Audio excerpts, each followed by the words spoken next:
Welcome sa NBA Daily Highlights. Cavaliers laban sa Pacers. Mainit na laban ngayong gabi. Parehong top 10 offensive teams kaya siguradong bakbakan sa court. Haliburton agad nagpasabog ng tres para sa Pacers. Malinaw ang game plan nila. Atake agad mula sa labas. Hindi naman nagpahuli ang Cavaliers. Dean Wade swabe ang tira mula sa mid-range. Sam Merrill umatake din mula sa 3-point line. Pacers hindi nagpahinga. Nate Smith pull-up jumper sa corner, nothing but net. Tunda naman agad nitong Siakam ng isa pang tres. Agad namang sumagot ng 2 points ang Cleveland Cavaliers sa third quarter. Nag-init ang Cavaliers sa tres. Sunod-sunod ang bitaw mula sa labas at lumubo na sa 6 na puntos ang kalamangan ng visiting team. Pero hindi nagpahuli si Haliburton. Sumagot agad ng mabilis na 2 points para putulin ang momentum ng Cavaliers at panatiliing nagdikit ang laban. Haliburton, pinostihan ng kalaban, binangga ng malakas at tinirahan ng harap-harapan. Haliburton bumawi sa opensa, step back move, iniwan ng bantay, bumitaw ng tres, swak na swak. Pumasok na tayo sa final quarter, lamang pa rin ang Cavaliers. 85-83, dikit na dikit ang laban.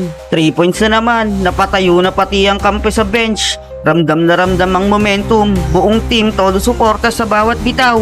Hindi nagpapahuli ang Pacers, sagot din sila mula sa tres. Sunod-sunod na palitan ng tres ang nagaganap, parehong kupunan, walang atrasan. Pacers talagang ayaw magpatalo.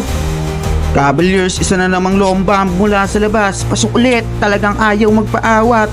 Pati ang bench ng Cavaliers napapahype na, napahawak na lang sila sa ulo dahil sa sunod-sunod na tira mula sa labas. At hindi nagpapahuli si Haliburton, sumagot na naman ng tres, tabla ang score. Grabe ang laban na to, walang gustong magpahuli. Haliburton nag-apoy dito sa quarterfinal. Talagang nagpaulan ng tres ang magkabila ang kupunan. Para bang walang mintes, puro swish sa net.